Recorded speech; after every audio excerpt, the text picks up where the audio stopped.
as-sunnah, as-sunnah, as-sunnah foundation, as-sunnah, as-sunnah, as-sunnah foundation.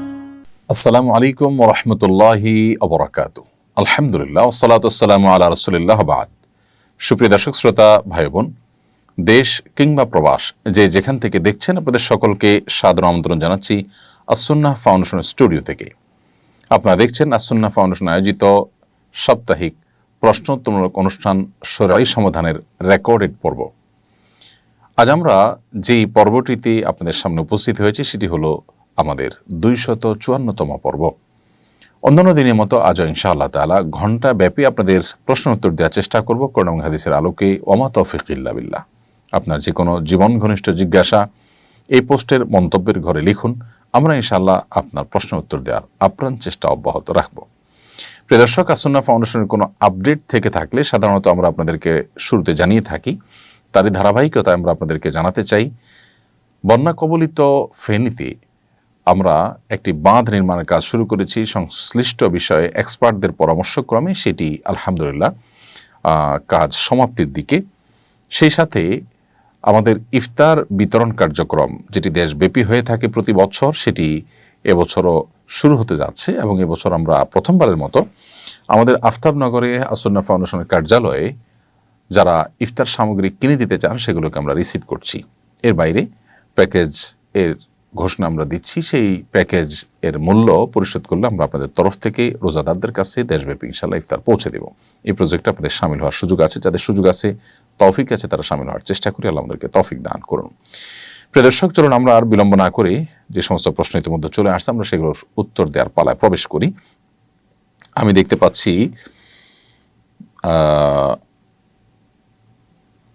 সরকার আমিন, আপনি লিখেছেন, আমি একজন স্টুডেন্ট, জাপানে পড়াশোনা করছি। জাপানের কালচার অনুযায়ী কারোর সাথে দেখা হলে বা কথা বলার সময় মাথা নিচের দিকে ঝুঁকানো লাগে।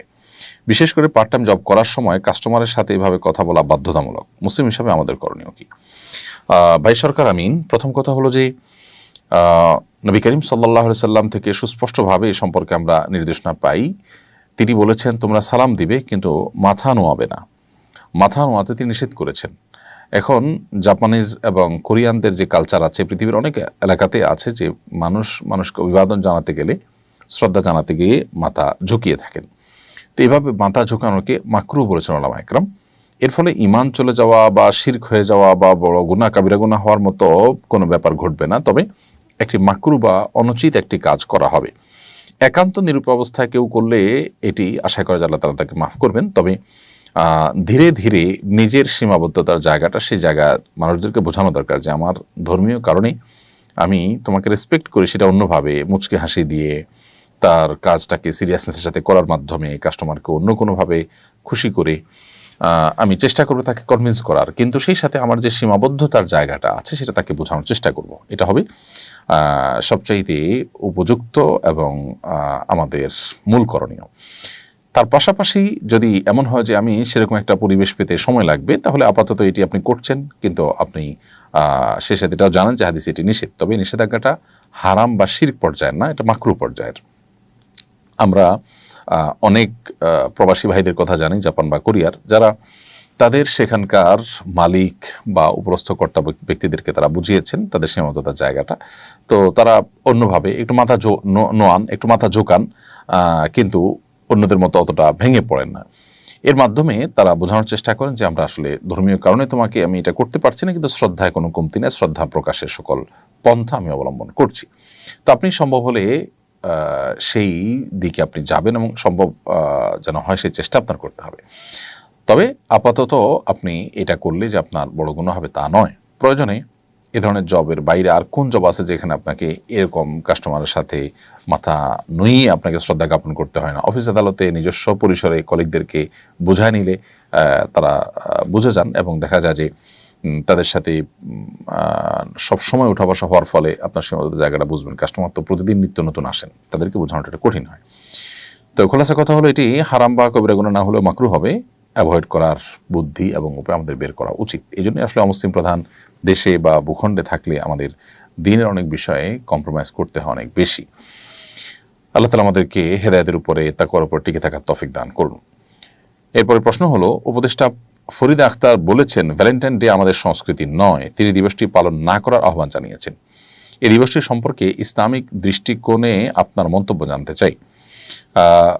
আমি উপদেষ্টার সাথে সম্পূর্ণ একমত। তিনি যা বলেছেন চরম সত্য কথাই বলেছেন। ভ্যালেন্টাইন ডে এর সাথে আমাদের এদেশের মানুষের মাটির কোনো সম্পর্ক নেই। সংস্কৃতি সাধারণত ধর্ম থেকে, মানুষের মাটি থেকে, আচার আচরণ থেকে তৈরি হয়, গড়ে ওঠে। তো ভ্যালেন্টাইন ডে এমন একটি সংস্কৃতি যেটার সাথে এ দেশের মাটির কিংবা মানুষের কোনো প্রকার সম্পর্ক নেই। এখানকার ধর্মীয় বিশ্বাসী মানুষজন যারা আছেন তাদের কারোর বিশ্বাসের মধ্যেও সংস্কৃতির কোনো অবস্থান নেই, আর এই মাটির তো কালচার এটি নয়। অতএব এই ভিনদেশী যে একটা সংস্কৃতি আমাদের দেশে চাপিয়ে দেওয়া হচ্ছে, সেটাকে ভালোবাসার মড়ক দিয়ে যারা মার্কেটিং করছেন তারা এদেশের ক্ষতি ছাড়া কোনো উপকার করছেন না। ভ্যালেন্টাইন্স ডে আমাদের দেশে কি উপকারটা বয়ে আনছে, এর কি সুফল পাচ্ছি? কুফল তো দিনের আলো মতো পরিষ্কার। এর ফলশ্রুতিতে পরিবারগুলো ভেঙে পড়া, তারপর পরকীয়া, মা বাবার অবাধ্যতা, মাদক, প্রতারণা, আত্মহনন, নানাবিধ অপরাধ এখান থেকে সৃষ্টি হয়। সবচেয়ে বড় অপরাধের জায়গাটা হলো এর ফলশ্রুতিতে মুসলিমরা তারা তার দ্বীনি চেতনা, আদর্শিক যে ব্যাপার, মোরাল যে অবস্থান, সেই জায়গা তারা সরে যায়। সেই জায়গা থেকে সরে গেলে একটা দেশ কখনো ভালো জায়গায় যেতে পারে না যদি তার নাগরিকেরা আদর্শিক বিচ্যুতির পথে চলে যায়। পরিবার ব্যবস্থা যদি ভেঙে পড়ে তাহলে সেটা আমাদের কারোর জন্য সুখকর নয়। ইতিমধ্যে সেটি কিন্তু হচ্ছে। বিধায় এই ভ্যালেন্টাইন্স ডে এটি বিরুদ্ধে আমাদের সবার সামাজিক অবস্থান, আমাদের প্রত্যেকেরই এটার বিরোধিতা করা, এটার বন্ধে নানামুখী উদ্যোগ গ্রহণ করা, আমাদের তরুণদেরকে এই পশ্চিমা সংস্কৃতির ছোবল থেকে বাঁচাবার জন্য আমাদের চেষ্টা করা উচিত। আমি উপদেষ্টার এই আহ্বানের সাথে সম্পূর্ণ একমত এবং তার সাথে তালে তাল মিলিয়ে আমাদের প্রত্যেকেরই আহ্বানটি করা উচিত। এরপরে আমার ওমর ফারুক আইডি থেকে আপনি লিখেছেন, আমি আমার বন্ধুর সাথে একটি মেয়ের সম্পর্ক স্থাপনে ভূমিকা রেখেছিলাম না বুঝে। এখন তাকে বলেছি বাদ দিতে, কিন্তু সে বাদ দিচ্ছে না। এখন আমার কি করা উচিত? ভাই ওমর ফারুক, আপনি একটি অন্যায় কাজে, একটি গুনাহের কাজে একজনের সহযোগিতা করে আপনি নিজেও গুনাহে লিপ্ত হয়েছেন। কারণ আল্লাহ সুবহানাহু ওয়া তাআলা বলেছেন, তাআবানু আলাল বিররি ওয়াত তাকওয়া ওয়ালা তাআবানু আলাল ইসমি ওয়াল উদওয়ান। তোমরা ভালো কাজ এবং তাকওয়ার কাজে একে অন্যের সহযোগী হও, আর পাপ এবং সীমা লঙ্ঘনের কাজে কেউ কারোর সহযোগী হইও না। তো আপনি আপনার বন্ধুকে একটি গুনাহের পথে পা বাড়াতে আপনি সাহায্য করেছেন, বুঝে হোক না বুঝে হোক, তো এর দায় আপনার। এখন সে যদি ফিরে না আসে, সে তো অবশ্যই দায়ী, সে সাথে আপনার এখানে দায় আছে। আপনি তাকে ফেরাবার জন্য সর্বাত্মক প্রচেষ্টা, নানামুখী দাওয়াতি কার্যক্রম তার উপর পরিচালনা করা, বিভিন্ন লোকদেরকে অনুরোধ করে তাকে দাওয়াতি কাজ করা, তার জন্য দাওয়াতি প্ল্যান, আপনাকে প্ল্যান ABC ঠিক করা, পাশাপাশি আপনি যে না বুঝে করে ফেলেছেন সেজন্য আল্লাহর কাছে অনুতপ্ত হয়ে মাপ চাওয়া দরকার। আপনি যদি মাপ চান, ইস্তেগফার করেন, তওবা করেন, আশা করা যায় আল্লাহ তাআলা ক্ষমাশীল, তিনি আপনাকে মাফ করবেন। একজন বিতর্কিত লেখিকার একটি বই নিয়ে বইমেলা অপ্রীতিকর ঘটনা ঘটেছে, এসব ক্ষেত্রে আমাদের প্রতিক্রিয়া কি হওয়া উচিত? প্রথম কথা হলো যে মূল ঘটনা কি ঘটেছে আমি জানি না। আমি তখন ঢাকার বাইরে, অনেকটা নেটওয়ার্কের বাইরেই ছিলাম, সুন্দরবনে ছিলাম। তো যার কারণে আমি পুরো বিষয়টা সোশ্যাল মিডিয়া থেকে টুকটাক জেনেছি। আমি দুটি ফুটেজ দেখেছি। একটি ফুটেজে আমি দেখেছি যে প্রকাশক তিনি যে সকল মাদ্রাসার ছাত্র এবং সাধারণ মানুষ, সেখানে কিন্তু মাদ্রাসার ছাত্রের বাইরেও সাধারণ মানুষ ছিল, তারা এসে তসলিমা নাসরিনের বই কেন রাখা হয়েছে সেটি জানতে চেয়েছেন। তসলিমা নাসরিনের কিছু বই নিষিদ্ধ আমরা জানি আমাদের দেশে। তো সেই জায়গা থেকে তারা প্রশ্ন করেছেন। তাছাড়া আমাদের সামাজিক অবক্ষয় হতে পারে সেই আশঙ্কা থেকে তারা হয়তো জানতে চেয়েছেন। তো তার বিপরীতে তিনি যে রিয়্যাক্ট করেছেন, যা বলেছেন এবং ছাত্রদের গায়ে হাত তুলেছেন, এটার ভিডিও কিন্তু দেখেছি। এরপর অবশ্য প্রকাশকের গায়ে হাত তোলার ভিডিও আমরা দেখেছি এবং প্রকাশক হেনস্থার শিকার হয়েছেন। তার মাথায় হেলমেট পরা, পুলিশের নিয়ন্ত্রণে যাওয়ার পরও এটি হয়েছে। তো মূলত এ ধরনের ঘটনা কেন ঘটে, আমরা যদি একটু গোড়ায় যাই তাহলে দেখতে পাবো যে আমাদের দেশে যারা চরম ইসলাম বিদ্বেষী বা মুসলিম বিদ্বেষী, এই মানুষগুলোর বই পুস্তক, তাদের লেখাজোখা আমাদের সমাজকে অস্থিতিশীল করে। সমাজকে অস্থিতিশীল করে এরকম ব্যক্তিদের লেখাজোখা, তাদের বই পুস্তক কেন বইমেলা রাখাটা জরুরি হবে, এটি আমার মনে হয় প্রথমে দেখা দরকার ছিল। দ্বিতীয়ত, কেউ এসে প্রকাশককে যদি জিজ্ঞেস করে তাহলে প্রকাশক সুন্দরভাবে তার উত্তর দিতে পারেন এবং নিয়মতান্ত্রিকভাবে বইমেলা কর্তৃপক্ষের কাছে বাংলা একাডেমির কাছে নালিশ করার জন্য তাদের পরামর্শ দিতে পারেন। অর্থাৎ অনেকভাবে এটাকে এড়িয়ে যাওয়া যেত। সাধারণ মানুষ আর একজন প্রকাশক, দায়িত্বশীল প্রকাশক যিনি সেখানে স্টল নিয়ে বইয়ের ব্যবসা করছেন, তার দুজনের ভূমিকা তো এক হবে না।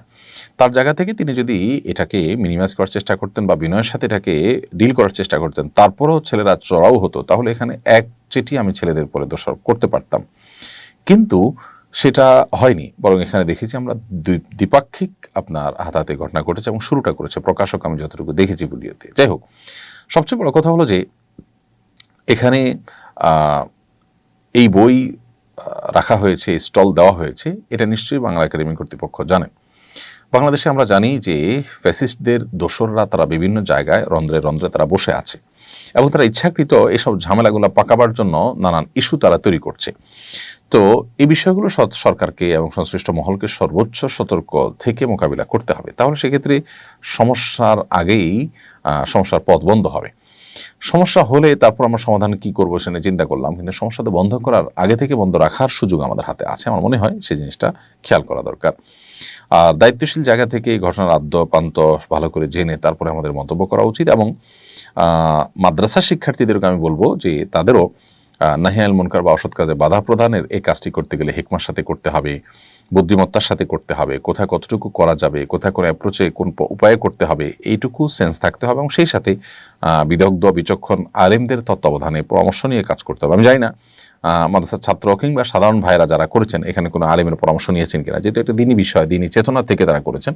আমার মনে হয় যে গাইডলাইন যদি ফলো করে করা হয় দায়িত্বশীল এবং বিচক্ষণ ওলামাদের, তাহলে সেক্ষেত্রে এ ধরনের পরিস্থিতিতে মোমেনরাই সুফলটা তাদের ঘরে তুলতে পারবে, বদনামটা তাদের ঘরে তুলতে হবে না। বিধায় আমাদেরকে একটু দায়িত্বশীল এবং সচেতন হওয়ার চেষ্টা করতে হবে। আমি তাদের প্রতি উদাত্ত আহ্বান রাখতে চাই। এরপরে প্রশ্ন করেছেন একজন, আপনার নতুন বইগুলো কিভাবে সংগ্রহ করতে পারি? আমাদের নতুন বই এসেছে মাহে রমাদানের 27 আমল। মূলত আমরা রমাদান কেন্দ্রিক যে মাসনুন আমলগুলো আছে সেগুলো কিন্তু অনেকগুলো, আমরা অনেকে সেগুলো জানি না, সেই আমলগুলোকে আমরা একত্র করতে চেয়েছি। বিভিন্ন ভিডিওতে আমরা এর সাথে আমল নিয়ে বক্তব্য দিয়েছি। তো এবার সেই সাথে আমলের উপরে কোরআন সুন্নাহর আলোকে আমরা আলোকপাত করেছি এবং কিছু কিছু বিশ্লেষণ করে একটা ছোট্ট বই, মাত্র 48-50 পৃষ্ঠার একটা বই আমরা সংকলন করেছি, যাতে করে এক নিমিষে মানুষ পড়ে ফেলতে পারে বা প্রতিদিন একটা করে আমল এর কথা 1-2 পৃষ্ঠায় এটি তালিম করা যেতে পারে বাসা বাড়িতে বিভিন্ন জায়গায়, সেই উপযোগী করে বইটা আমরা করেছি। এটা আপনি রকমারিতে, ওয়াফি লাইফে, নাফিউন সহ বিভিন্ন অনলাইন অফলাইনে আপনি শপে পাবেন, বিভিন্ন বই পুস্তকের বিক্রেতাদের কাছে পাবেন ইনশাআল্লাহ। বইমেলা যদি আপনি পেতে চান তাহলে সমকালীন স্টল নম্বর হলো 796 এবং 797, দুটি স্টল। 796-97 সমকালীনের স্টলে আমাদের বইগুলো পাওয়া যাচ্ছে। এছাড়াও পেনফিল্ডের যে স্টল সেখানেও আমাদের বইগুলো পাওয়া যাবে, আরও বিভিন্ন দোকানে পাওয়া যেতে পারে। তো রকমারিতে আপনি অনলাইনে অর্ডার করতে পারেন, পাইকারির জন্য nafiun.com যোগাযোগ করতে পারেন। ইনশাআল্লাহ বিদিনিল্লাহ বইগুলো যথাসম্ভব অল্প সময়ের মধ্যে আপনাদের কাছে পৌঁছে দিবে এবং আমাদের হাতে বইটা এসে পৌঁছেছে, যেটা আমাদের আনন্দের কারণ, তৃপ্তির কারণ। আমরা আশা করছি এই বইটা আমাদের রমাদানকে অর্থবহ করতে অনেক বেশি সাহায্য করবে ইনশাআল্লাহ তাআলা। এছাড়াও রমাদান কেন্দ্রিক আমাদের রমাদান প্ল্যানার, তারপর তারাবির সালাতে কোরআনের বার্তা, এই বইগুলো 2025 উপলক্ষে নতুন সংস্করণ আমরা প্রকাশ করেছি, কিছুটা পরিবর্ধিত এবং পরিমার্জিত সংস্করণ, সেটাও সংগ্রহ করতে পারি। এবং এখন থেকে রমাদানকে অর্থবহ করবার জন্য এই 3টি বই বিশেষ করে আমাদের সংগ্রহে থাকলে আমরা আশা করছি রমাদান অনেক বেশি আমাদের সাফল্য বই আনবে। নাজমুল হাসান লিখেছেন, আমি একজন ইমাম, মহল্লা থেকে যে খাবার আসে তাই খাই, অধিকাংশ মানুষের ইনকাম সোর্স হারাম, আমার করণীয় কি? গুরুত্বপূর্ণ প্রশ্ন। ইমাম সাহেবরা বাসা বাসা থেকে খাবার আসবেন, সেটা খাবে, এটা ব্যক্তিগতভাবে আমার নিজের কাছে খুব ভালো লাগে না। কারণ হলো, প্রথমত নানান উপার্জনের ব্যাপার আছে, দ্বিতীয়ত হলো ইমাম সাহেবের একটা আত্মসম্মানের ব্যাপার আছে। প্রয়োজনে মসজিদ কর্তৃপক্ষ ইমাম সাহেবকে খাবার দাবার বাবদ আলাদা ভাতা দিয়ে দিবেন, তিনি তার মতো করে রান্না করে নেবেন বা খাবার জোগাড় করে নেবেন।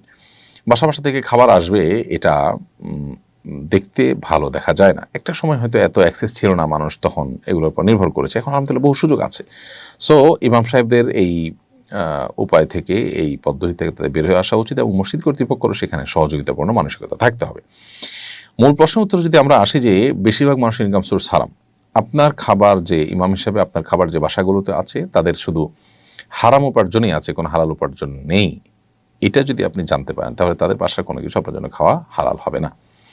আর যদি হালাল হারাম মিশ্রিত থাকে তাহলে আপনার চেষ্টা করতে হবে সেটা অ্যাভয়েড করার, কিন্তু সেটা খেলে আপনার জন্য হারাম হবে না।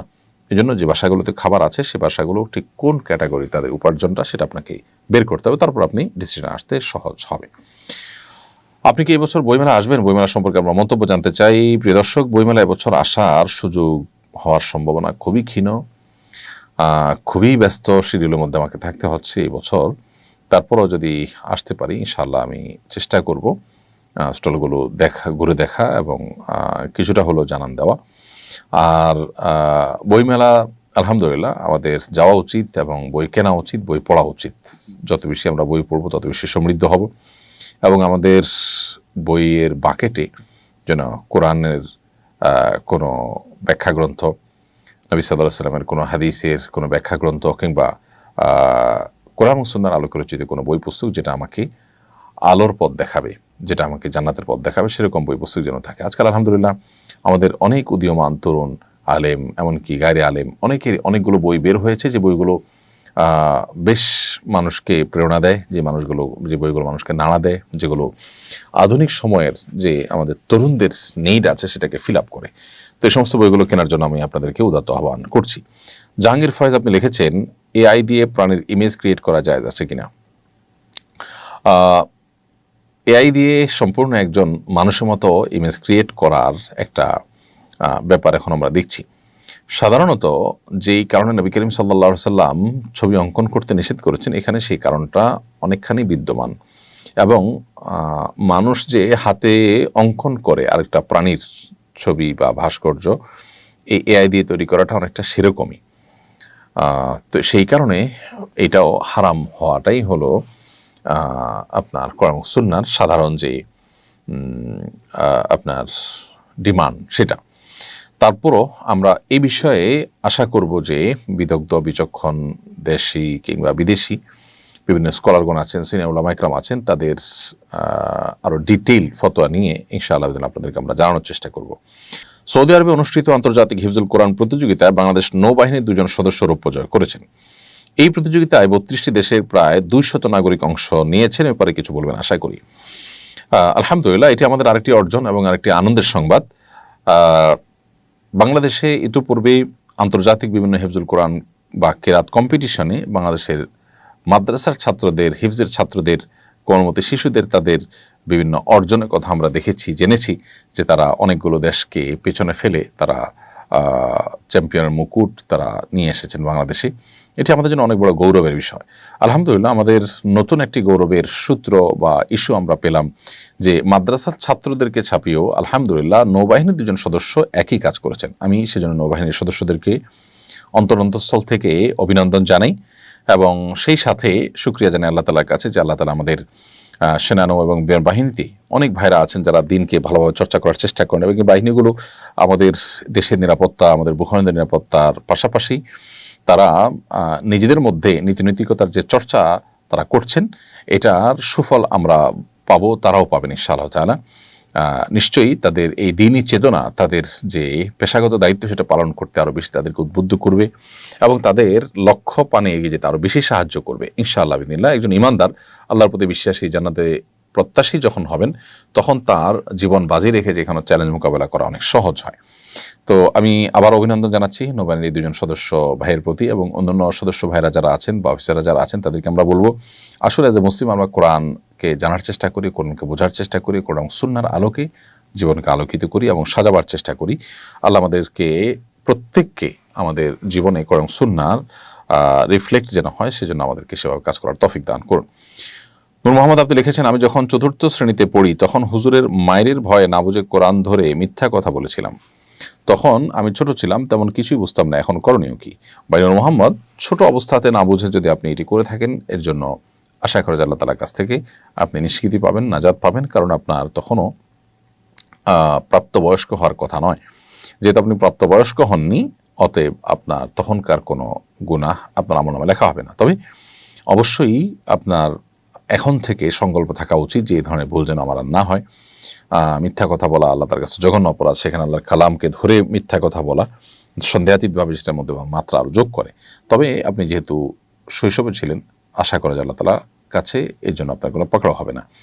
কারণ নবী করিম সাল্লাল্লাহু আলাইহি ওয়াসাল্লামের একটি হাদিস রয়েছে যে 3 ব্যক্তির কোনো অপরাধ বা গুনাহ লেখা হয় না। এর ভিতরে একজন হলেন মস্তিষ্ক বিকৃত মানুষ বা মানসিক অসুস্থ মানুষ, তিনি সুস্থ হওয়ার আগ পর্যন্ত তা যা করেন তার জন্য কোনো আমল লেখা হয় না। আর একজন হলো ঘুমন্ত ব্যক্তি, যিনি ঘুম থেকে জাগার আগ পর্যন্ত ঘুমের মধ্যে স্বপ্নের মধ্যে কোনো অন্যায় করলে সেটার জন্য তার দায় নাই।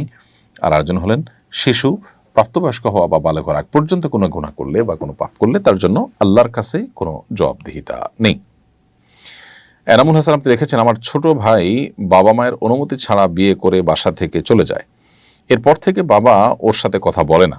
এমনকি তিনি মাকে বলেছেন, তুমি যদি আমার ছেলের কাছ থেকে কোনো পয়সা নাও, তুমি যদি তোমার ছেলের কাছ থেকে কোনো পয়সা নাও, কিয়ামতের মাঠে আমি তোমাকে মাফ করব না। আমার পরিবার খুব ঋণের মাঝে আছে, তাই মা ওর কাছ থেকে নিরুপায় হয়ে টাকা নেন, এতে কি মার গুনাহ হচ্ছে?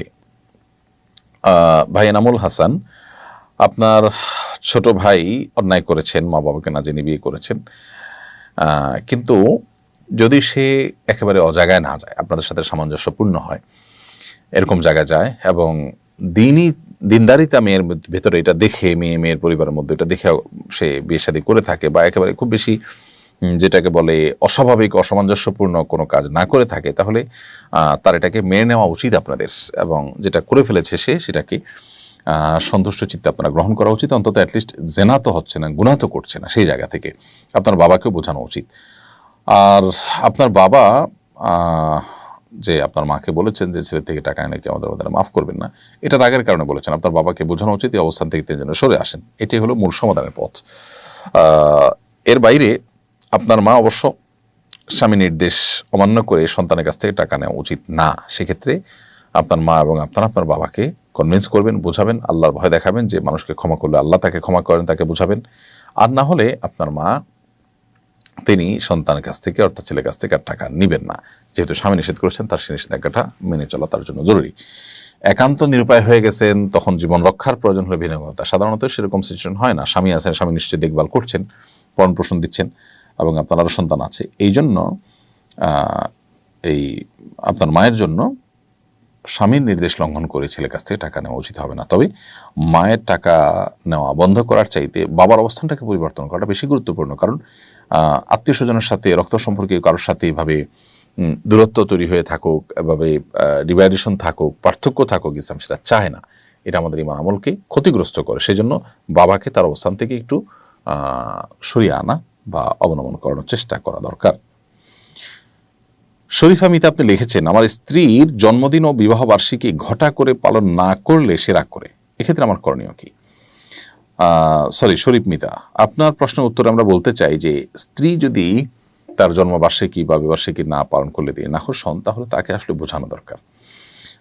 এই সমস্ত আনুষ্ঠানিকতা এগুলোতে বেশিরভাগ ক্ষেত্রে বাইরের লোকজন ইনভলভ হন। সেক্ষেত্রে আপনার স্ত্রীর সৌন্দর্য তারা অবলোকন করেন, সেজেগুজে তাদের সামনে নিজেকে উপস্থাপন করেন। এটা একজন আত্মসম্মান বোধ সম্পন্ন নারী, যিনি বাস্তবতা বুঝেন। অন্য পুরুষরা তাকে দেখে কি চিন্তা করেন সেই বিষয়টি যিনি জানেন, তার আসলে এ ধরনের কোনো বিষয় তার কোনো আগ্রহের জায়গা বা শখের জায়গা থাকতে পারে না, বা শখের বিষয় হতে পারে না।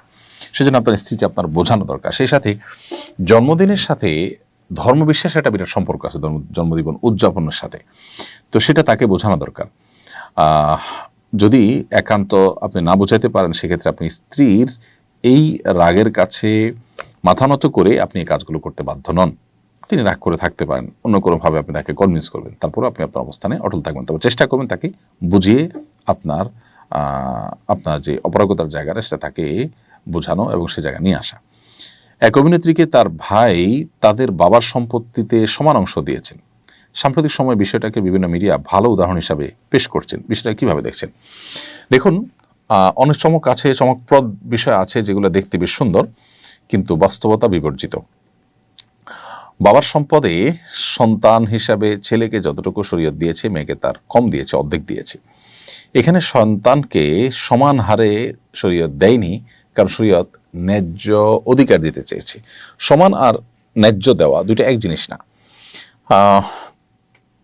আপনি আপনার বোনকে আপনার বাবার সম্পদে যতটুকু আপনি ভাগ পান সমান হারে দিয়ে দিয়েছেন।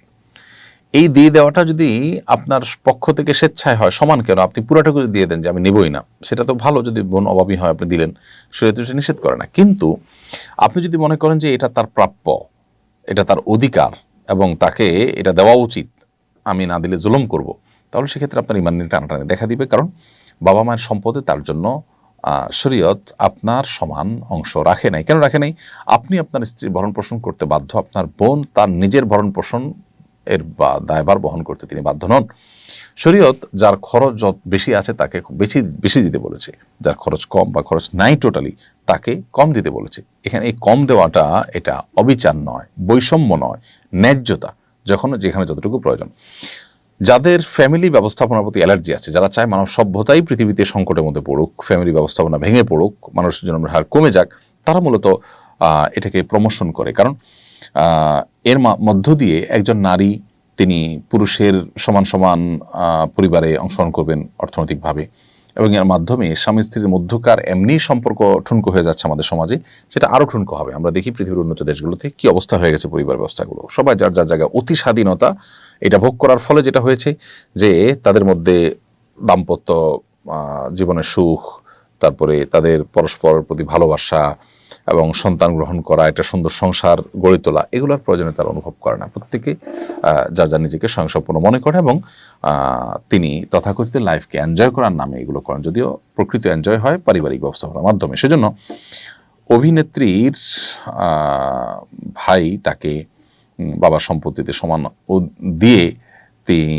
উদারতার পরিচয় দিয়েছেন। যদি তার নিজে থেকে তিনি দিয়ে থাকেন, আল্লাহর বিধানের প্রতি তার যদি কোনো সংশয় থাকে, তাহলে সেটা তার ঈমান হরণ করার বিষয় হবে। আমাদের এক শ্রেণী মিডিয়া আছে যারা পশ্চিমা বিভিন্ন সংস্কৃতিকে দেশে প্রমোট করে থাকে, যারা এই দেশের সংস্কৃতির বিরুদ্ধে অবস্থান নিয়ে থাকে, তারা এগুলোকে নানাভাবে ভালো উদাহরণ হিসাবে দেখাবে।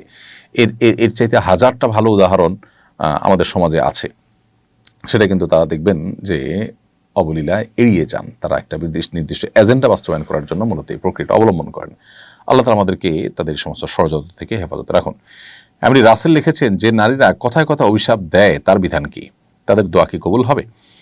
নারী হোক আর পুরুষ হোক, কথায় কথা অভিশাপ দেওয়াটা এটা ভালো জিনিস নয়। নবী করিম সাল্লাল্লাহু আলাইহি সাল্লাম তার সম্পর্কে হাদিসে বর্ণিত হয়েছে যে নবী করিম সাল্লাল্লাহু আলাইহি সাল্লাম তিনি লাআন, তাআন, ফাহিশ এবং বাযী ছিলেন না। অর্থাৎ কথায় কথা অভিশাপকারী, মানুষকে দোষারোপকারী, তারপর অশ্লীল উক্তিকারী, অশ্লীল কাজ করা মানুষ, অথবা নিচু কথা বলা, নিচু চিন্তার, এরকম কোনো চরিত্রের থেকে আল্লাহ নবী সাল্লাল্লাহু আলাইহি ওয়াসাল্লাম পবিত্র ছিলেন। তার মানে তিনি কখনো এগুলো করতেন না। তো সেজন্য কোনো নারী হোক আর কোনো পুরুষ হোক, যিনি কথা কথা মানুষকে অভিশাপ দেন, তিনি অবশ্যই গুনাহগার, তিনি অবশ্যই পাপিষ্ঠ, এবং এটা অভিশাপ দেওয়াটা একটা গুনাহ। মানুষের প্রতি আপনি কোনো কারণে অসন্তুষ্ট হয়ে আপনি যদি কিছু তাকে ভৎসনা করতে চান, তাহলে এমন শব্দ বলবেন যেটাতে অভিশাপ নেই বরং দোয়া আছে। যেমন একজন মানুষ খারাপ কাজ করছে, আল্লাহ তোমাকে হেদায়েত দান করুক, তুমি খারাপ কাজ থেকে ফিরে আসো, এটা উৎসাহ প্রকাশ করে মানুষ বলতে পারে। কিন্তু যদি আপনি তাকে বদদোয়া দেন, তাহলে সেক্ষেত্রে আপনি নিজেই গুনাহগার হবেন। অতএব এটা নারী পুরুষ সবার জন্য সমান। কিন্তু এর মানে এই না যে অভিশাপ দিলে তার দোয়া কবুল হবে না, এমন কোনো কথা কোরআন হাদিসে কোথাও নেই। তবে পাপিষ্ঠ হওয়ার কারণে আল্লাহর রহমত থেকে তিনি বঞ্চিত হবেন, সেটা তো বলাই বাহুল্য। আমাদের মা বোনেরা ইফতারের সময় হওয়া সত্ত্বেও মসজিদে আজান না দেওয়া পর্যন্ত ইফতার করেন না। মহল্লার মসজিদে আজান না দিলে কি ইফতার করা যাবে না? দেখুন, মহল্লার মসজিদে আজান না দিলে ইফতার করা যাবে না, ব্যাপারটা তা না। ইফতারের সম্পর্ক আজানের সাথে নয়, সূর্য ডোবার সাথে। সূর্য ডুবেছে এটা নিশ্চিত হয়ে গেলে আপনি ইফতার করে ফেলবেন। যে ইমাম সাহেব আজান দিচ্ছেন, যারা আজান শুনে আপনি ইফতার করবেন, তার আগ মুহূর্তে আপনি ইফতার করবেন না।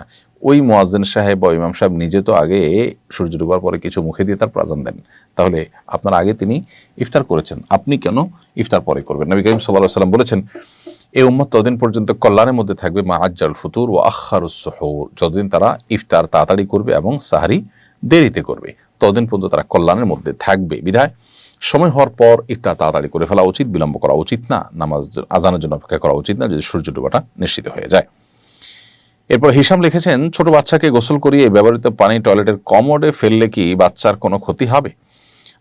কোনো অসুবিধা নেই। বাচ্চাকে গোসল করানোর পর অতিরিক্ত পানি বা ব্যবহৃত পানি যেটা আছে সেটা টয়লেটে কমোডে আপনি ফেলে কমোড পরিষ্কার করলেন, সেটা করতে পারেন, ড্রেনে চলে যেতে পারে। একদম কমোডে কোনো অর্থ ছাড়া, কোনো বিশেষ কোনো উপকারিতা ছাড়া জাস্ট শুধু ঢেলে দিলেন, সেটা না করে যদি আশপাশে কোনো গাছে ঢালা যায় বা কমোড পরিষ্কার করার কাজ বা টয়লেট পরিষ্কার করার কাজও করা যায়, তারপর সেটা উত্তম। খোলাসা কথা হলে কোনো অসুবিধা নেই, শিশুর কোনো ক্ষতি হবে না। এরপর প্রশ্ন হলো 15 শাবানের করণীয় বর্জনীয় সম্পর্কে জানতে চাই। 15 শাবান বা মধ্য রজনীতে আমরা অবস্থান করছি। এই রাতে আল্লাহ তাআলা মুশরিক এবং হিংসুক মানুষের প্রতি শত্রুতা পোষণকারী এই মানুষগুলো ছাড়া আল্লাহ তাআলা বাকি মুসলমানদেরকে সাধারণ ক্ষমা ঘোষণা করে। সেজন্য আল্লাহর ক্ষমা লাভের জন্য আমাদের চেষ্টা থাকতে পারে। অবশ্যই ধরনের ঘোষণা আল্লাহ তাআলা প্রত্যেক দিনেই ভোর রাতের অর্থাৎ রাতের শেষ 1/3 যখন হয় তখন আল্লাহ সুবহানাহু ওয়া তাআলা বান্দাকে ডেকে ডেকে ভাবে ক্ষমা করে থাকেন, সেটি বলা আছে প্রতি রাতেই। তো শাবানের মধ্য রজনীতে পুরো রাত জুড়েই এটি প্রযোজ্য হাদিসের আলোকে বোঝা যায়।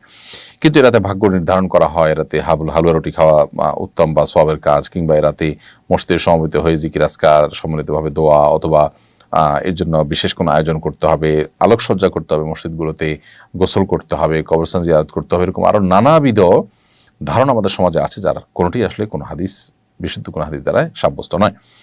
এই জন্য মধ্য শাবানের রাত আল্লাহ তাআলা ক্ষমা করেন, হাদিসে আছে। আপনি ক্ষমা পাওয়ার জন্য চেষ্টা করবেন। আর রাতভর ইবাদত, দিনভর রোজা রাখার আলাদা আলাদা মানে পৃথক পৃথক ফজিলতের কথা বলা আছে, সেগুলো একটাও কিন্তু বিশুদ্ধ কোনো হাদিস দ্বারা প্রমাণিত নয়। এরপরের প্রশ্ন হলো আরিফুল, আপনি লিখেছেন, আমার বাবার আমি এক ছেলে, আমার 2টা বোন আছে। ছোট থাকতে বাবা আমার নামে কিছু সম্পত্তি লিখে দিয়েছেন। বাবা মারা গেছেন, এখন আমার নামে লিখিত সম্পত্তির অংশ থেকেও কি আমার বোনেরা পাবেন? দেখুন,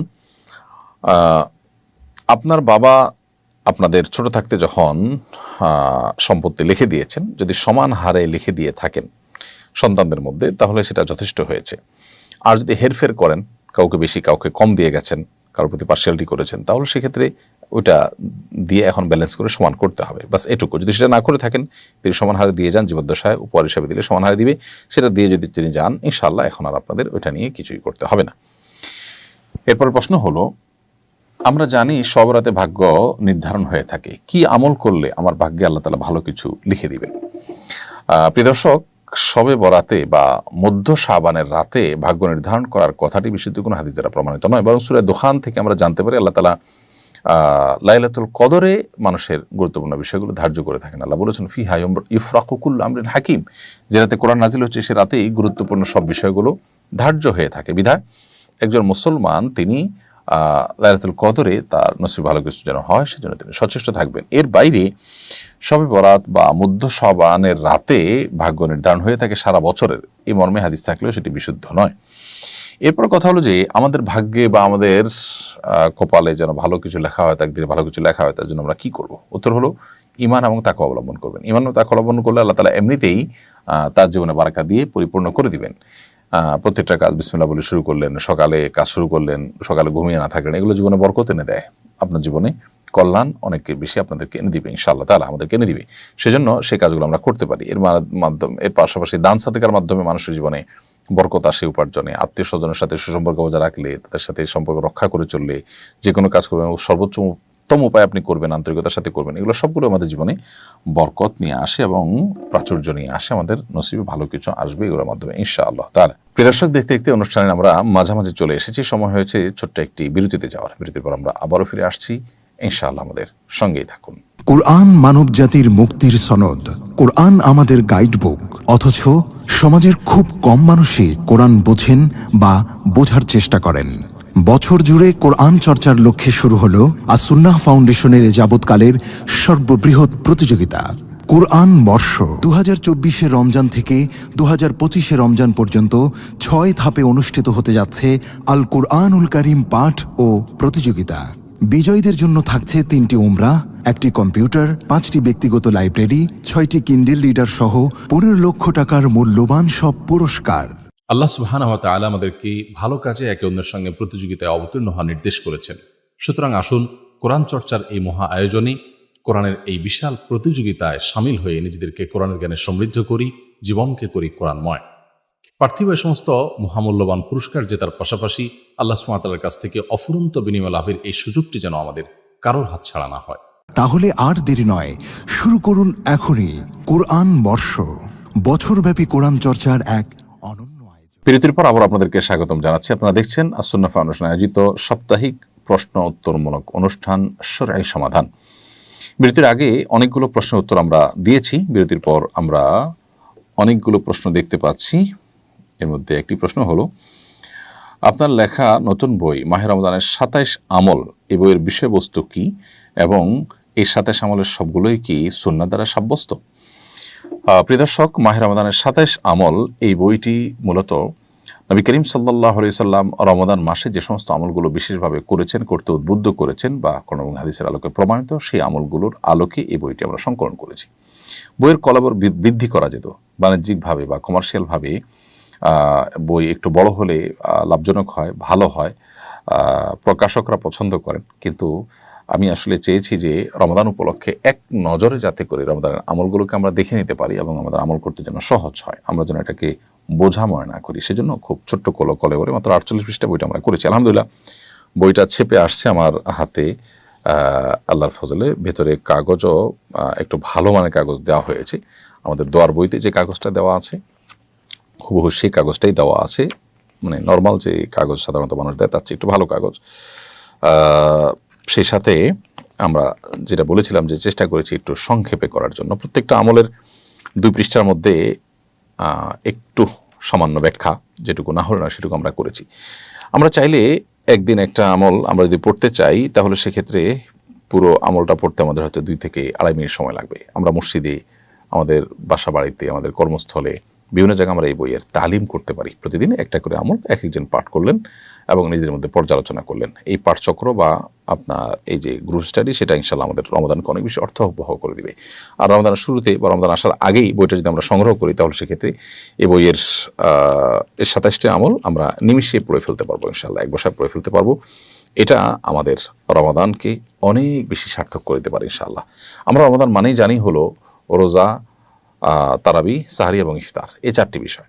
এর বাইরে আরও যে 23টি আমল আছে, ইফতারের মধ্যেও যে আরও বিভিন্ন আমল করবার, একাধিক সুন্নাহ বাস্তবায়ন করার অপশন আছে, সেটা আমরা অনেকে কিন্তু জানি না। তো সেজন্য এই বইটি আসলে করা। আমি আশা করব যে এই বইটা আমরা নিজেরা সংগ্রহ করব, অন্যদেরকে আমরা হাদিয়া দিব। রমাদান উপলক্ষে আমাদের অনেক প্রোগ্রাম হয়, অনেক আয়োজন হয়, সেই আয়োজন উপলক্ষে আমরা মানুষকে উপহার দিতে পারি। এই বইটা ইনশাআল্লাহ দিলে আমাদের রমাদানকে অর্থবহ করতে এর বিশেষ ভূমিকা রাখবে। বইটার বিষয়বস্তু হলো নবী করিম সাল্লাল্লাহু আলাইহি সাল্লামের মাসনুন সে আমলগুলো, যেগুলো তিনি রমাদান উপলক্ষে করেছেন, আমাদেরকে করতে উদ্বুদ্ধ করেছেন। এরপরে যে প্রশ্নটি আমি দেখতে পাচ্ছি সেটি হলো, বিগত কয়েক বছর ধরে সাহারি পার্টির প্রচলন শুরু হয়েছে, এ বিষয়ে শরীয়তের বিধান কি?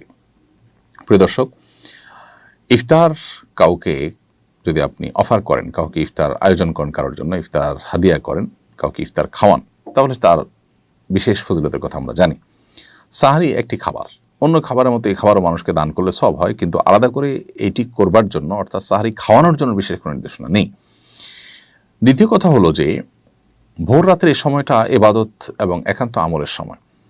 সাহরি পাঠের নামে আমাদের দেশে যা হচ্ছে সেটি হলো গতানুগতিক যে সমস্ত আড্ডাগুলো হয়ে থাকে, সে আড্ডাগুলোর মতো। তো এই সমস্ত আড্ডা, এগুলো আমাদের আমলের সময়টাকে নষ্ট করে।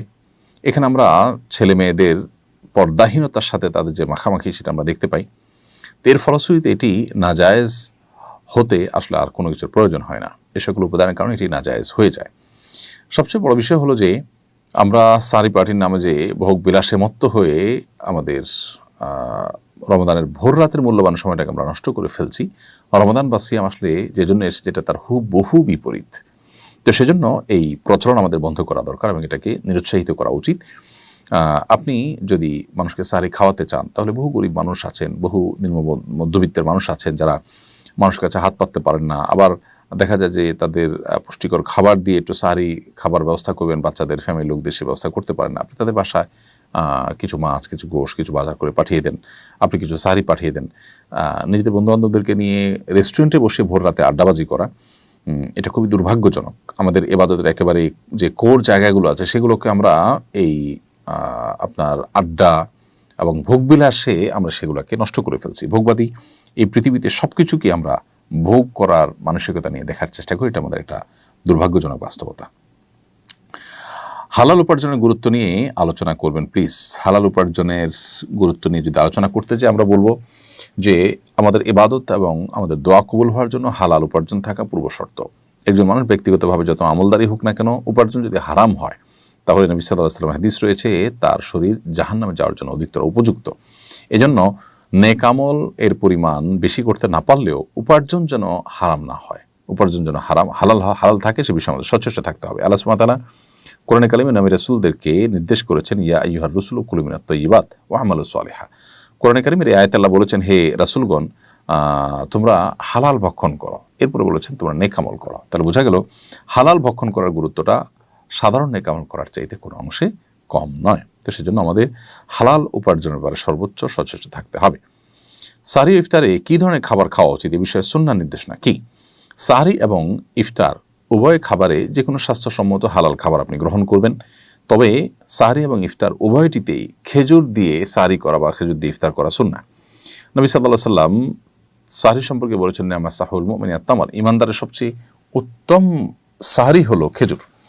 আর ইফতারের ব্যাপারে তো নবী করিম সাল্লাল্লাহু আলাইহি সাল্লাম থেকে সাব্যস্ত হয়েছে তিনি সাধারণত কাঁচা, আধা পাকা, আধা কাঁচা খেজুর দিয়ে ইফতার করতেন। আর সেটা না পেলে সাধারণ খেজুর, সেটা না পেলে তিনি এক কোষ পানি এটা দিয়ে ইফতার করতেন। তো এখান থেকে বোঝা যায় যে ইফতার এবং সাহরি উভয়টাতেই খেজুর থাকলে সেটা উত্তম হয়। তবে স্বাস্থ্যসম্মত হালাল যে কোনো খাবার দিয়ে আমরা সাহরি ইফতার করলে সাহরি ইফতার হয়ে যাবে ইনশাআল্লাহ তাআলা। তরুণরা কিভাবে দৈনন্দিন জীবনে নবী মুহাম্মদ সাল্লাল্লাহু আলাইহি সাল্লামের মহৎ গুণাবলী অনুসরণ করতে পারে? আমাদের তরুণরা নবী করিম সাল্লাল্লাহু আলাইহি সাল্লামের জীবনী, তার সিরাত, এটা চর্চা করার জন্য তার সিরাতকে জানতে হবে। জানার জন্য নবী সাল্লাল্লাহু আলাইহি সাল্লামের জীবন ইতিহাসমূলক যে কোনো বই, রহমতুল আলামিন, আর রাহিকুল মাখতুম, অথবা আরও ডক্টর আলী সাল্লাবির যে নবী সাল্লাল্লাহু আলাইহি সাল্লামের জীবন ইতিহাসের বই, এগুলো আমরা পড়তে পারি, এগুলো আমাদের পাঠ্য তালিকায় থাকতে পারে। সেগুলো আমাদেরকে ইনশাআল্লাহ নবী সাল্লাল্লাহু আলাইহি সাল্লামের মহৎ গুণাবলীকে অনুসরণ করতে উদ্বুদ্ধ করবে, সাহায্য করবে ইনশাআল্লাহ তাআলা। স্বপ্নদোষ হলে কি রোজা ভঙ্গ হয়? স্বপ্নদোষ হলে রোজা ভঙ্গ হয় না। আমরা অনেকে মনে করি যে স্বপ্নদোষ হলে রোজা ভঙ্গ হয়। স্বপ্নদোষে যেহেতু মানুষের বীর্যপাত হয়ে থাকে তার ইচ্ছার বাইরে, যার কারণে এর ফলশ্রুতিতে তার রোজা ভঙ্গ হবে না। তবে গোসল ঠিকই ফরজ হয়ে যাবে, বিধায় স্বপ্নদোষ হলে উঠে তাকে নিয়মতান্ত্রিকভাবে শরীর এবং কাপড় পাক করে গোসল করে তারপর তাকে নামাজ পড়তে হবে, তবে রোজা কন্টিনিউ করবেন। আমাদের ভার্সিটির ক্যাম্পাসে বিভিন্ন উপলক্ষে কনসার্ট আয়োজিত হয়। আমরা যারা ইসলামী নীতিকে ধারণ করতে চাই তারা কি কি বাস্তব পদক্ষেপ নিতে পারি যাতে এমন কার্যক্রম নিরুৎসাহিত হয় এবং একটি ইসলামী উপযোগী পরিবেশ গড়ে তোলা যায়? দেখুন, বিশ্ববিদ্যালয় ক্যাম্পাসগুলোতে বিভিন্ন উপলক্ষে যে কনসার্ট হয়ে থাকে, এই কনসার্টগুলো যারা আয়োজন করে তারা বেশিরভাগই বয়সে তরুণ। দিনী চেতনা তরুণদের মধ্যে কমে যাওয়ার কারণে কিন্তু এগুলো হচ্ছে। আমরা যদি দিনী চেতনা মানুষের মধ্যে, তরুণদের মধ্যে বাড়াতে পারি, তাদের মধ্যে দাওয়াতি কাজ করতে পারি, তাদেরকে যদি দিনমুখী করতে পারি, তাহলে ইনশাআল্লাহ বিইذনিল্লাহ এগুলা কমে যাবে, আল্লাহ চাহেন তো। আমরা যারা ইসলামকে ধারণ করতে চাই, ইসলামের উপর আমল করতে চাই, কোরআন সুন্নাহ আলোকে চলতে চাই, তাদের সংখ্যা কম। তারা যদি আমরা অন্যদের মধ্যে দাওয়াতি কাজ করি, আমাদের সাধ্যের মধ্যে দাওয়াতি কাজ করি, কর্তাবতীদের মধ্যে যদি তাদেরকে দিনের পথে আমরা আনতে পারি, ইনশাআল্লাহ বিইذনিল্লাহ এগুলো কমে আসবে এবং নিরুৎসাহিত হবে তারা এগুলো করতে, আল্লাহ চাহেন তো। সেই সাথে আল্লাহ তাআলার কাছে দোয়াও করা দরকার। এবং যত বেশি দাওয়াতি কাজ বাড়বে, কৌশলগত দাওয়াতি কাজ অনেক বেশি করা যাবে এবং ছাত্রদের মধ্যে একটা সম্মিলিত প্রচেষ্টা থাকবে, তত বেশি ইনশাআল্লাহ এ সকল আপনার উন্মাদনা এগুলো কমবে। এ সকল কনসার্ট, এগুলোর উন্মাদনা, এগুলোতে আশপাশে মানুষের ব্যাপক বিরক্তির কারণ হয়, শব্দ দূষণ হয়, মানুষকে বিরক্ত করা হয়, নানাবিধ মন্দ দিক আছে। এবং সবচেয়ে বড় কথা হলো, একজন মুসলমান তিনি এই সমস্ত গান বাজনা এগুলোর ফলশ্রুতিতে যে আল্লাহর অসন্তুষ্টির পাত্র হবেন, সেই সাথে হেদায়েত থেকে দূরে সরে যাওয়ার আশঙ্কা হয়। যারা এগুলোর মধ্যে ডুবে থাকেন তাদের অন্তর অনেকটাই হেদায়েতের জন্য অনুপযোগী হয়ে পড়ে। তো সেই জায়গা থেকে আমাদের নিজেদের বাঁচা এবং সবাইকে বাঁচাবার জন্য আমাদের সংগ্রাম চালাতে হবে। ঢাকার মতো একটি প্রতিকূল পরিবেশে কিভাবে ইসলামিক মনোভাব সম্পন্ন একটি কমিউনিটি গড়ে তোলা যেতে পারে? প্রিয় দর্শক, এই জন্য আপনার পরিচিত সার্কেলের মধ্যে যারা দিনকে সিরিয়াসলি প্র্যাকটিস করতে চান তাদেরকে নিয়ে আপনি যদি কোথাও বাসা ভাড়া নেন, একটা বাসায় ওরকম মানুষদেরকে আপনি একত্র করেন, অনবোর্ড করেন, আশপাশে তাদেরকে রাখেন, তাদের সাথে থাকেন, তাহলে ইনশাআল্লাহ এটা আমাদেরকে সাহায্য করতে পারে একটা দিনই অনুকূল পরিবেশে সন্তানদের বড় করবার ক্ষেত্রে। আর যদি আল্লাহ তৌফিক কোরআন নিজে ঘরবাড়ি করার, তাহলে সেক্ষেত্রে একটা বিল্ডিং কয়েকজন মিলে করলেন, সবাই দিনদার মানুষের মসজিদের আশপাশ দেখে করলেন, অথবা একটা সোসাইটি ডেভেলপ করলেন। যেমন আমরা আসুন্নাহ ফাউন্ডেশন মসজিদ কমপ্লেক্সের আশপাশে জায়গাগুলোতে আমরা আমাদের ফাউন্ডেশনের যারা শুভাকাঙ্ক্ষী আছেন তাদেরকে নিয়ে একটা সোসাইটি ডেভেলপ করছি। এই টাইপের কাজ যে কোনো জায়গাতে আপনি আপনার উদ্যোগে আপনার সামর্থ্য অনুযায়ী আপনি করতে পারেন। গ্রামে হতে পারে, শহর হতে পারে, ভাড়াটিয়া হয়ে হতে পারে, বাড়িওয়ালা হয়ে হতে পারে। এর পাশাপাশি একটা উদ্যোগ আমরা নিচ্ছি, সেটা হলো আসুন্নাহ ফাউন্ডেশনের একটা বড় শেড তৈরি হচ্ছে। সেখানে ইনশাআল্লাহ বিদিনিল্লাহ প্রতি জুমাবার দিনভর ফ্যামিলি ডে আমরা উদযাপন করার চেষ্টা করছি। সেখানে বাচ্চাদের জন্য বিভিন্ন খেলাধুলা রাইডের ব্যবস্থা থাকবে। বোনরা নিজেদের মধ্যে পরিচিতি এবং আলাপ আলোচনা এবং তাদের মধ্যে ভালো জিনিসগুলোর এক্সচেঞ্জ করার সুযোগ পাবেন, এবং নারী পুরুষ সবার জন্য দিনী হালাকার ব্যবস্থা থাকবে। তো এই আয়োজনটা বিনোদন এবং দিনী চেতনা বৃদ্ধি নিজেদের মধ্যে, সেজন্য আমরা করব ইনশাআল্লাহ তাআলা। এটা নিয়ে আমাদের ব্যাপক পরিকল্পনা আছে। আশা করি এটা আপনাদের কিছুটা হলেও এই চাহিদা পূরণ করবে। মেয়েরা কি রোজা পূর্ণ করার জন্য ওষুধ খেয়ে মাসিক বন্ধ রাখতে পারবে? এটা উচিত নাকি অনুচিত? মেয়েরা রোজাকে পরিপূর্ণ রাখার জন্য, পুরো মাস রোজার জন্য, মিষ্টি মাসের জন্য কেউ ওষুধ খেয়ে যদি বন্ধ করতে চান করতে পারেন, কিন্তু সেটার কোনো বড় সাইড এফেক্ট তার মধ্যে পড়বে না, সেটি তার নিশ্চিত হতে হবে। যদি বড় কোনো সাইড এফেক্ট হয়, ক্ষতিকর কিছু হয়, তাহলে নিজের জন্য ক্ষতি হয় বা নিজেকে ক্ষতির মুখে ঠেলে দিতে হয়, এরকম কোনো কাজ করতে আল্লাহ তাআলা আমাদেরকে নিষেধ করেছেন। আল্লাহ বলেছেন, ওয়ালা তুলকু বিআইদিকুম ইলাত তাহলুকা, তোমরা নিজেদেরকে ধ্বংসের দিকে ঠেলে দিও না। তো এরকম কোনো সাইড এফেক্ট যদি না থাকে, তাহলে সেক্ষেত্রে এরকম পিল বা ওষুধ খেয়ে আপনি মাসিক বন্ধ রেখে পুরো মাস রোজা রাখতে পারেন। সত্য জানতে চাওয়ার পরও কোনো মেয়ে মিথ্যা বলে নিজের অতীত হারাম রিলেশনের কথা গোপন করতে পারবে কি না? দেখুন, যদি এমন হয় যে এখানে এই সত্য বলার কারণে আপনি বড় ধরনের ক্ষতির মুখোমুখি হবেন এবং আপনার স্বামী আপনাকে বারবার জিজ্ঞেস করা সত্ত্বেও যদি আপনি সত্য উচ্চারণ করেন, তাহলে সেক্ষেত্রে আপনার ভয়াবহ বিপদ আপনার উপর নেমে আসবে। তাহলে আপনি নিজেকে রক্ষা করবার প্রয়োজনে আপনি কৌশলে সরাসরি মিথ্যা না বলে একটু ঘুরিয়ে পেঁচিয়ে আপনি এড়িয়ে যেতে পারেন। আর যদি ব্যাপারটা এরকম হয় যে না, আপনি আসলে সেরকম কোনো ভয়ের আশঙ্কা করছেন না, অথবা করলেও সেটা ওভারকাম করবেন, আপনার আল্লাহর প্রতি সেই তাওয়াক্কুল আছে, ভরসা আছে, নিজের প্রতি সেই কনফিডেন্স আছে, তাহলে সেক্ষেত্রে আপনি সত্য বলাটাই উচিত। কারণ মিথ্যা এটা খুব জঘন্য অপরাধ। এড়াতে পারলে ভালো, কিন্তু এড়াতে না পারলে আপনি ডাইরেক্ট মিথ্যা কথা বলাটা খুবই গুনাহের কথা। হ্যাঁ, যদিও বিপদে পড়ে মিথ্যা কথা বলা কেউ ইকরাম জায়েজ বলেছেন, একান্ত নিরুপায় হলে এবং বড় ধরনের বিপদের আশঙ্কা হলে। তখন আমি অন্তঃসত্ত্বা এই অবস্থা রোজা রাখা কঠিন হবে কিনা, এই পরিস্থিতিতে কোনো ছাড় রয়েছে কি?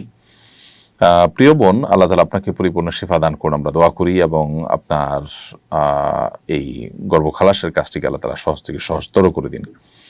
যদি অন্তঃসত্ত্বা অবস্থায় রোজা রাখলে আপনার দ্বারায় রোজা রাখাটা অসম্ভব হয়, অথবা গর্ভস্থ সন্তানের কোনো বড় ধরনের ক্ষতি হবে এরকম আশঙ্কা তৈরি হয়, তাহলে সেক্ষেত্রে আপনি ওই সময়গুলোতে রোজা না রেখে অন্য সময় রোজা রাখতে পারেন। কারণ আল্লাহ তাআলা বলেছেন, ফামান কানা মিনকুম মারিদান আও আলা সাফারিন ফাইদ্দাতুম মিন আইয়ামিন উখার, তোমাদের কেউ যদি অসুস্থ হয় অথবা সফরে থাকে, তাহলে সে অন্য সময় রোজা রেখে দিলে চলবে। কিন্তু এটা হলো তখন যদি অসুস্থ হন আপনি, যে অন্তঃসত্ত্বা অবস্থায় আপনি রোজা রাখলে আপনি এত অসুস্থ হয়ে পড়বেন যে আপনার শয্যাশায়ী হতে হবে, অথবা গর্ভস্থ সন্তানের বড় কোনো ক্ষতি হবে, তাহলে সেক্ষেত্রে এটা আপনি করতে পারেন। কিন্তু সামান্য একটু অসুখ হলে আমরা অনেকেই মনে করি যে রোজা রাখা না রাখার স্কোপ আছে। আমার অন্তঃসত্ত্বা অবস্থায় বহু নারীরা রোজা রাখেন, আলহামদুলিল্লাহ, কই তাদের কোনো অসুবিধা হচ্ছে না। ওইরকম কোনো বিশেষ সুনির্দিষ্ট করে বড় রোগ বালাইয়ের কারণে অসুবিধার আশঙ্কা যদি না থাকে, তাহলে সেক্ষেত্রে অন্তঃসত্ত্বা অবস্থাতেও রোজা রাখার চেষ্টা করতে হবে। সামাজিক যোগাযোগ মাধ্যম ও ভার্চুয়াল জগৎ থেকে সময় নষ্ট হওয়া বা গুনাহে লিপ্ত হওয়া থেকে কিভাবে বাঁচবো? দেখুন, এটার জন্য দরকার একজন কোচ বা মেন্টর রাখা, একজন উপদেষ্টা রাখা, যিনি আপনাকে নিয়মিত গাইড করবেন, এবং এই বিষয়ে অ্যাওয়্যার থাকা সবসময় খুব বেশি জরুরি। পাশাপাশি যারা নিজেকে কোনোভাবে নিয়ন্ত্রণ করতে পারেন না, তারা আল্লাহর ভয়ে সতর্ক হয়ে নিজের স্মার্টফোন বিক্রি করে বা কাউকে দিয়ে একটা বাটন ফোনে চলে আসতে হবে। একটা লম্বা সময় তিনি যদি 2-4-6 মাস যদি এভাবে এক্সারসাইজ করতে পারেন, সাময়িকভাবে মনে হবে একটু অসুবিধা হবে, অনেকের সাথে যোগাযোগের সংকট তৈরি হবে, কিন্তু সেগুলো আসলে যতটা আমাদের জন্য ক্ষতির, তার চাইতে আমরা এই অ্যাক্টিভিটিসের মধ্যে ডুবে থেকে তার চেয়ে বেশি ক্ষতির কিন্তু কারণ হচ্ছে আমাদের। বিধায় এই উপায়টা অবলম্বন করা যেতে পারে যে আমরা স্মার্টফোন ইত্যাদি থেকে দূরে সরে চলে আসলাম এবং সাধারণ বাটন ফোন ইত্যাদি ব্যবহার করে কাটালাম কিছুকাল, তাতে ইনশাআল্লাহ বদভ্যাস দূর হয়ে যাবে আমরা বিশ্বাস করি। আমাদের মসজিদে একটি শিশু পেশাব করে দিয়েছে, এই জন্য মসজিদ কর্তৃপক্ষ শিশুদের নিয়ে আসার ব্যাপারে কড়াকড়ি আরোপ করেছে। 7 বছরের নিচের শিশুদের নিয়ে আসতে দিচ্ছে না। বিষয়টা দিনী দৃষ্টিকোণ থেকে উচিত নাকি অনুচিত।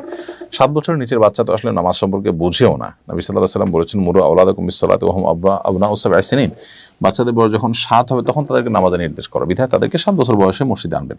7 বছরের নিচে হলে তারা তো নামাজের নির্দেশও তাদেরকে করা হয় না, তারা নামাজ বুঝেও না। যদি এমন হয় যে নামাজের কিছুই বোঝে না, শুধুই আসে যায়, তাহলে অন্যদের ডিস্টার্ব করলে এরকম বাচ্চা না আনা উচিত। তবে মসজিদ কর্তৃপক্ষ বাচ্চাদেরকে মসজিদে আনলে একটু অসুবিধা হবে, সেগুলোকে সহনশীলতার সাথে দেখার মানুষের থাকা দরকার। আবার বাচ্চার অভিভাবকেরও দায়িত্ব আছে যে তার সাথে কোনো বাচ্চা আসে মসজিদে পেশাব করে দিল কিনা, মসজিদে নোংরা নাপাক করে দিল কিনা, পানি ফেলে দিল কিনা, গ্লাস ভেঙে ফেললো কিনা, এই বিষয়গুলো যেন সর্বোচ্চভাবে সতর্ক তারা থাকেন। মোদ্দা কথা হলো যে বাচ্চাদের মসজিদে আসা নিষেধ নয়, এবং তারা যদি পেশাবও করে দেয় সেজন্য আপনি তাদেরকে মসজিদে আসতে নিষেধ করে দিবেন, আসার স্কোপ রাখবেন না, এই সুযোগ নেই।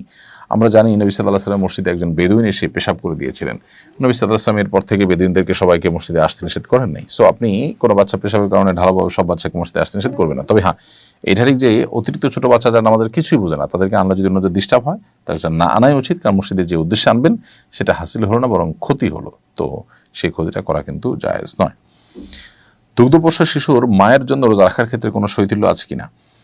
যে মা দুগ্ধপোষ্য শিশু আছে তার জন্য রোজা না রাখার আলাদা কোনো অপশন শরীয়তে নেই।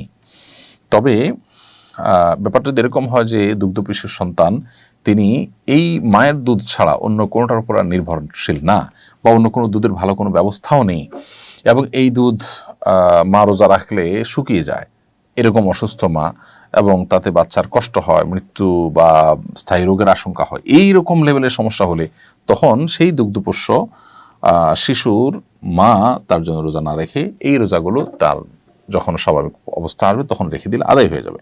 সাধারণত এরকম জটিল পরিস্থিতি হয় না। অনেক বাচ্চার মায়েরা আছেন যারা বুকের দুধের বিপরীতে তারা ফিডার ইত্যাদিতে খাওয়াচ্ছেন, বাইরে খাবার খাওয়াচ্ছেন, আলহামদুলিল্লাহ, তার সাথে বাচ্চাদের চলতে পারে। আবার এমন হতে পারে যে দিনের বেলা আপনি লম্বা সময় ঘুমিয়ে রাতেবেলা জেগে থাকলেন, তাতে করে বাচ্চা আপনার সাথে ঘুমিয়ে কাটালো, একটা বড় অংশ ঘুমিয়ে চলে যাবে, বাকি যেটা আছে সামান্য একটু কান্নাকাটি বাচ্চা করবে, সেটা সামলাবার মতো। এরকম হলে তার জন্য রোজা না রাখার কোনো স্কোপ নেই। কোরআনের অর্থ ভালোভাবে বুঝতে আনুষঙ্গিক কোন বই পড়তে পারি? আলহামদুলিল্লাহ, অনেক বই পুস্তক বাজারে এসেছে, আমাদের অনেক ভাই বোনেরা বই পুস্তক লিখছেন, আপনারা যে কোনোটা কোরআনের অর্থকে ভালো বোঝার জন্য পড়তে পারেন। এর মধ্যে কোরআন একটা অনুবাদ আমাদের থাকা দরকার।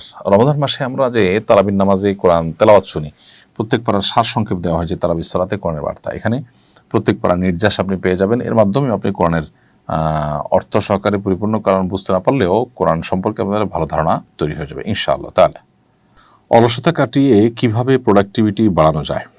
অলসতা কাটিয়ে প্রোডাক্টিভিটি বাড়াবার জন্য প্রথমত আল্লাহ সুবহানাহু ওয়া তাআলার কাছে খুব বেশি পানাহ চাওয়া দরকার। অলসতা একটা রোগ। নবী সাল্লাল্লাহু আলাইহি ওয়াসাল্লাম আল্লাহর কাছ থেকে এ থেকে পানাহ চাইতেন। তিনি দোয়া করতেন, আল্লাহুম্মা ইন্নী আউযু বিকা মিনাল আজজি ওয়াল কাসাল, হে আল্লাহ, আপনার কাছে অক্ষমতা থেকে এবং অলসতা থেকে আমি পানাহ চাই। তো আমরা আল্লাহ তাআলার কাছে এই দোয়াটি নিবেদন করব।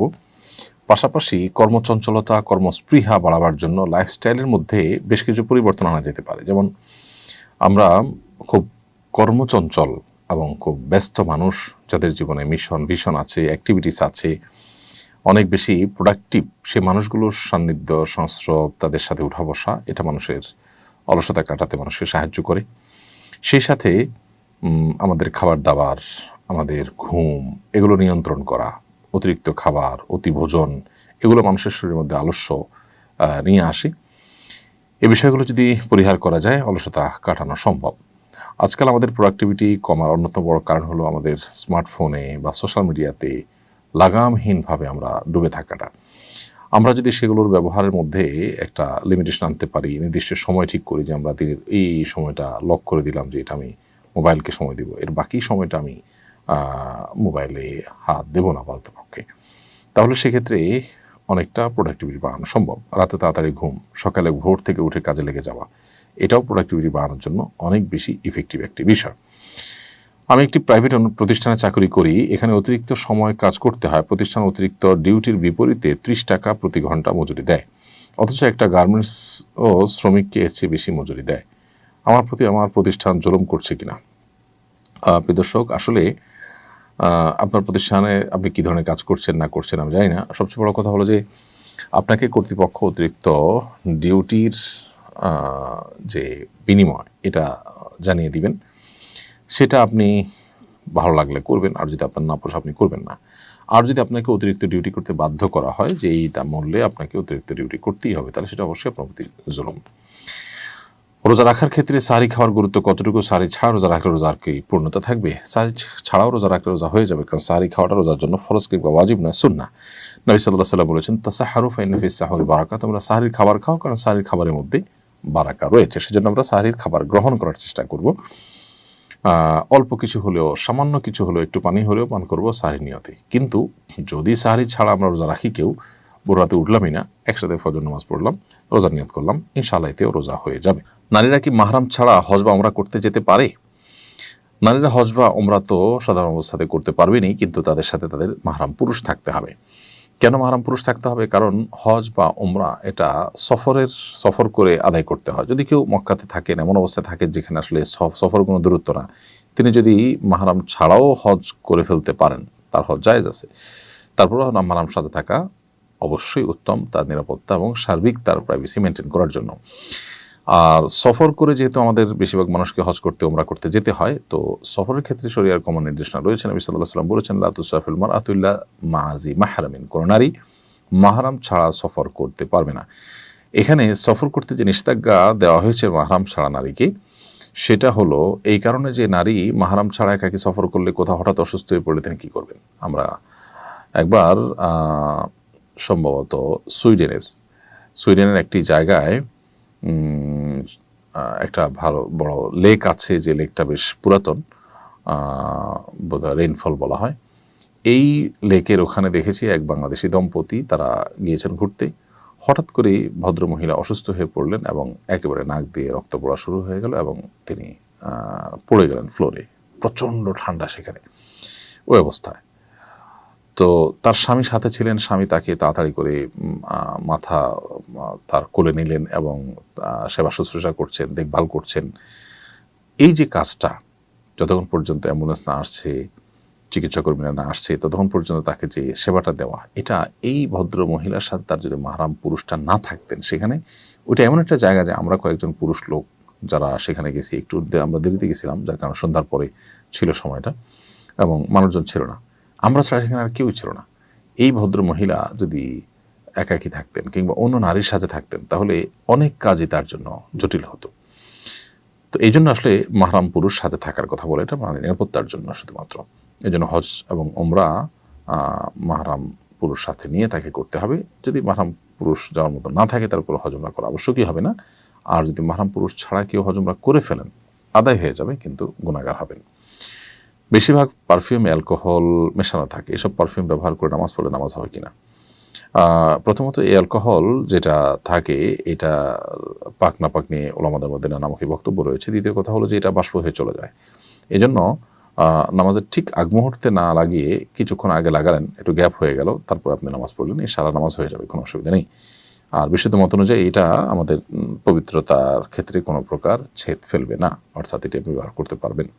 মার্কেট থেকে কিনে আনা নতুন কাপড় না ধুয়ে নামাজ পড়া যাবে কিনা? নতুন কাপড় কিনে আনার পর ধোয়া ছাড়াই নামাজ পড়তে চাইলে পড়তে পারবেন, যদি সেখানে কোনো নাপাক দৃশ্যমান না থাকে। নতুন পোশাক কোথা থেকে এসেছে, কার হাত হয়ে এসেছে, না জানে পাক না পাক থাকতে পারে, এরকম সন্দেহ সংশয়ের ভিত্তিতে কোনো বিধান শরীয়তে সাব্যস্ত হয় না। যেহেতু আপাত দৃষ্টিতে সেখানে কোনো নাপাক নেই এবং নাপাক এখানে লাগার বাহ্যত কোনো কারণ নেই, কোনো অ্যাক্সিডেন্টাল কেস ছাড়া, সেজন্য সেটাকে পবিত্র ধরা হবে এবং সেটা পরে সালাত আদায় করা যাবে। তবে স্বাস্থ্যগত কারণে বা অন্য কোনো কারণে আপনি এটাকে ধুয়ে পরিচ্ছন্ন করে সালাত আদায় করতে চান, সেটা ভিন্ন বিষয়, কিন্তু শরিয়ার কোনো নিষেধাজ্ঞা এখানে নেই।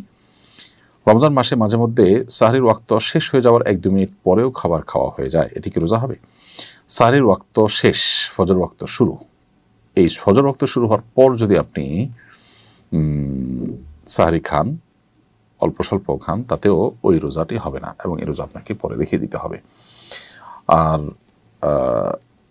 প্রথমত নবী সাল্লাল্লাহু আলাইহি ওয়াসাল্লামের একটি হাদিস রয়েছে যে তোমাদেরকে বেলাল আজান যেন ধোকায় ফেলে না দেয়, এবং তিনি ওই আজানের পরও হাত থাকা বা খাবার শেষ করতে বলেছেন। এই আজানটা হলো মূলত ভোর রাতের যে আজানটা হয়ে থাকে সেটি ফজরের আগে।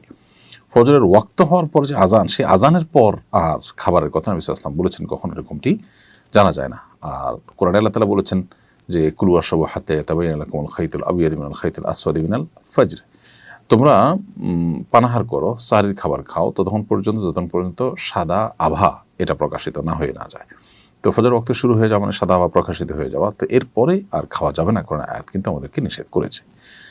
শান্ত খান আপনি লিখেছেন, আমি আমার বাবার বাড়ি থেকে যে সম্পদ পাবো, সে সম্পদ যদি আমি আমার ভাই এবং বাবা আমাকে না দেন তাহলে আমার করণীয় কি? আমার সন্তান বলে আমি যদি আমার বাবার বাড়ির সম্পদ না নিয়ে আসি সে আমার উপর দাবি রাখবে, এক্ষেত্রে আমার করণীয় কি?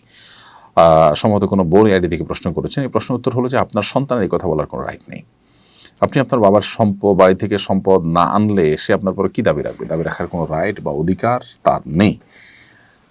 আপনি কোনো সম্পদ বাবার বাড়ি থেকে পেলেন কিংবা উপার্জন করলেন, সেটা আপনার, আপনি সেটা রাখবেন, দান করে দিবেন, অথবা কিছু রেখে যাবেন। আপনার মৃত্যুর পর সন্তানরা সেটার ভাগ পাবে, মালিক হবে। এটা সম্পূর্ণ আপনার বিষয়। এখানে সন্তানের কোনো দাবি দেওয়ার ব্যাপার নাই যে সন্তানের প্রাপ্য আছে, যে না বা মা হয়ে নানার বাড়ি থেকে তার পাওনা আছে, এমন না। মা নানার বাড়ি থেকে কোনো কিছু নাও পাইতে পারে, কোনো সম্পদ নাও থাকতে পারে, আর থাকার পর সেগুলো মা চাইলে খরচও করে ফেলতে পারে। এটা একান্ত তার ব্যাপার। শরীয়ত মানুষের ব্যক্তি স্বাধীনতাকে এমনভাবে নিশ্চিত করেছে যে আপনার সম্পদ আপনি আয় করে আপনি ব্যয় করবেন, এখানে কারোর কোনো ইন্টারফেয়ার করার স্কোপ নর্মালি নেই। তো সেই জন্য আপনার সন্তানের বলাটা সঠিক নয়। এরপর কথা হলো যে আপনি আপনার বাবার বাড়ির সম্পদ তারা না দিলেও যদি আপনি জোর করে তাদের কাছ থেকে আনেন, সেটা আপনার জন্য জায়েজ হবে, বরং উত্তম হবে। কারণ কিয়ামতের ময়দানে তার আসামি হবে যদি তারা আপনার সম্পদ থেকে আপনাকে বঞ্চিত করে। আর যদি আপনি স্বেচ্ছায় বলেন যে না, আমি দাবি রাখলাম না, আমার ছেলেদের মেয়েদের আমার আছে অনেক, ভাইদের নাই, দিয়ে দিলাম, তাহলে ঠিক আছে, সেটা আপনার ইচ্ছা। কিন্তু তারা না দিলে জোর করে বা আপনি আইনি লড়াইয়ের মাধ্যমে সেটি আদায় করতে পারেন, সেটা একান্ত আপনার ব্যাপার। আমি কলেজ ছাত্রী, হোস্টেলে থাকি। আমাদের হোস্টেলের ঠিক পাশেই মসজিদ আছে। মাঝে মধ্যে নামাজ জামাতে সালাতের আওয়াজ রুম থেকেই পাওয়া যায়। আমরা চাচ্ছি রমজানে মসজিদের মাইকের সাথে এখানে একটা সাউন্ড বক্স যুক্ত করে মসজিদের জামাতে শরিক হতে, এটা জায়েজ হবে কিনা? না প্রিয় দর্শক, এটি জায়েজ হবে না। মসজিদের পার্শ্ববর্তী বিল্ডিং থেকে মসজিদে যদি আপনি জামাতে শরিক হন, এখানে বিচ্ছিন্নতা আছে, কারণ দুইটা ভবন আলাদা। আর ওলামা ইকরামের ক্ষেত্রে কিছুটা সৌদি আলেমরা কিছুটা শিথিলতা প্রদর্শন করেন, কিন্তু হানাফি মাযহাব অনুযায়ী আপনার এভাবে ইক্তেদা বা এভাবে জামাতে শামিল হওয়া সহি হবে না। নিজের মতের পক্ষের লোক না হলেও কি কি উপায়ে অন্য মুসলিম ভাইয়ের সাথে আন্তরিকতাপূর্ণ সম্পর্ক স্থাপন করা যায়? নিজের মতের লোক না, কিন্তু মুসলিম আহলে কিবলা আহলে সুন্নাত জামাতের অনুসারী আপনার মুসলিম ভাই, তার সাথে আপনি সৌহার্দ্যপূর্ণ সম্পর্ক তৈরি করবার জন্য প্রথমত হাদিয়া উপঢৌকন, সালাম বিনিময়, তার কল্যাণকামী হওয়া, তার মিশনটা সাকসেস হওয়ার জন্য তার ভালো কাজ কোনো থাকলে সেটাকে সহযোগী হওয়া, তার সাথে ভিন্নমত আছে কিন্তু যে বিষয়ে ভিন্নমত না সেই বিষয়ে একে অন্যের সাথে কাঁধে কাঁধ মিলিয়ে কাজ করা, এইসব বিষয়গুলো নিজের মধ্যে আন্তরিকতাপূর্ণ সম্পর্ক তৈরি করতে সাহায্য করবে ইনশাআল্লাহ তাআলা। বন্ধুদের সাথে মজা করে কি মিথ্যা কিছু বলা যায়? এবারে শরীয়ত কি বলে?